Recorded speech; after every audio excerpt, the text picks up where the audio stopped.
You want to? I mean, like we can. And I know we said that we were done talking about Minnesota. One real bright spot, dude. Gustafson. Uh-huh. How That's good has that fucking guy been?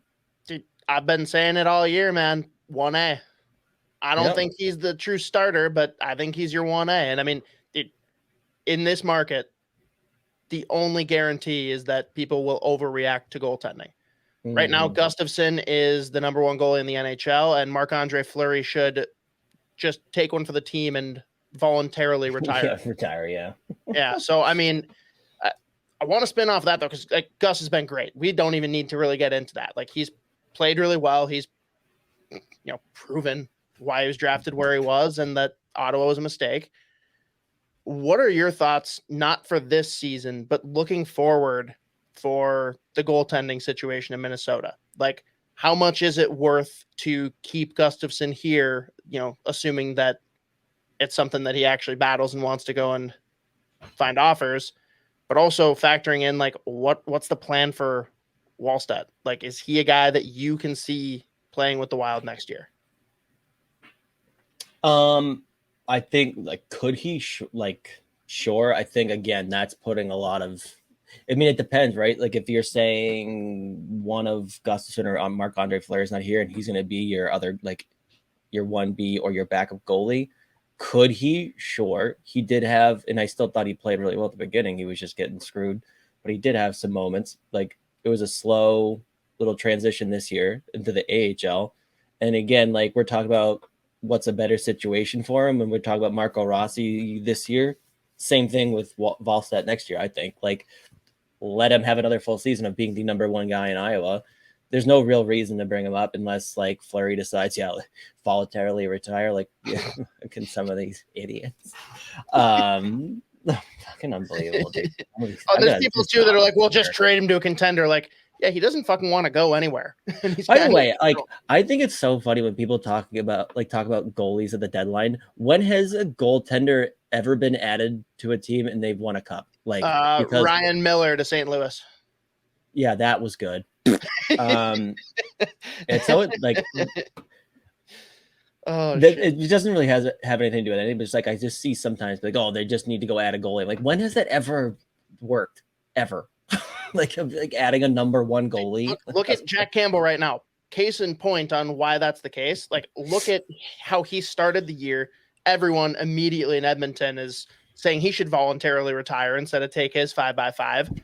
But now look at how he's popping on. Like, and that's not saying he's a world beater, but he's exactly what Edmonton needed him to be. A guy that allows 3 or less, because any night that your goaltending keeps them to 3 or less, Edmonton better fucking win. Right. But I mean, that's to say, like, you bring a goalie in, it's not that simple, right? No, it's not. And I mean, everyone will point back to Fleury though and say, well, that kind of worked, but it didn't. It really didn't. It didn't at all in the playoffs at all. I'd say the playoffs, no. I think it mattered regular season. Just like he and Talbot are the only reason that each other had such good seasons because they were just pushing off each other. But I'm with you, man. The Wallstedt thing, don't fuck with young goalies, period. Like, keep him down there another year. Let him just dominate and be super comfortable.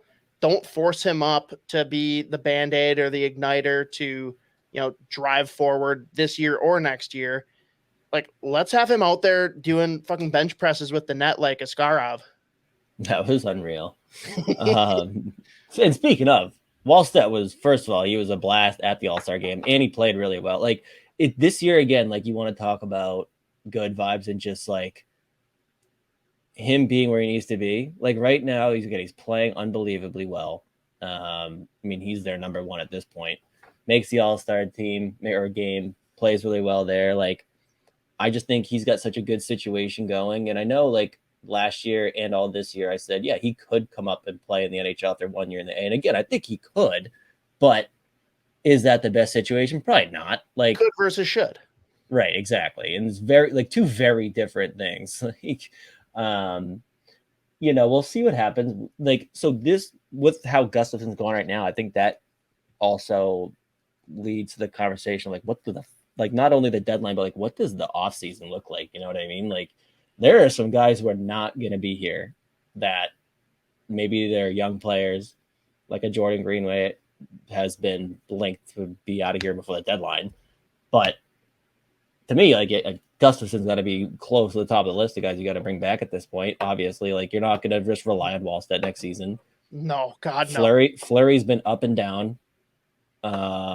I do think it's been way overstated how poorly he's played. Like, yeah, there's been like games here and there, but like people need to relax and go back like 1 month to when they were worshiping him. Right. And again, like you're at this point, I think I don't even know, what do they have? 1 goal in how many of their last 20 games? I was like, how many times have they only 1 or 2 goals? So you're asking him to like put up like a 970 to like, but he's let in really bad goals at bad times. Sure. Yep. Every fucking goalie in the league has. But when he's pretty much needing to make every save all night, like, yeah, it's going to happen. And then it doesn't help that Gustafson's just been on an absolute tear. So, like, it makes him look significantly worse. But I'm with you, too, though, right? In the sense that the fact that the team isn't playing well, that just has these goalies that much more on edge. As soon as they let one in, they're like, oh, fuck, if I let another one in, we're screwed. And like you're playing a different way. You're playing scared. You're not playing the way that you're used to playing. I don't know. Right.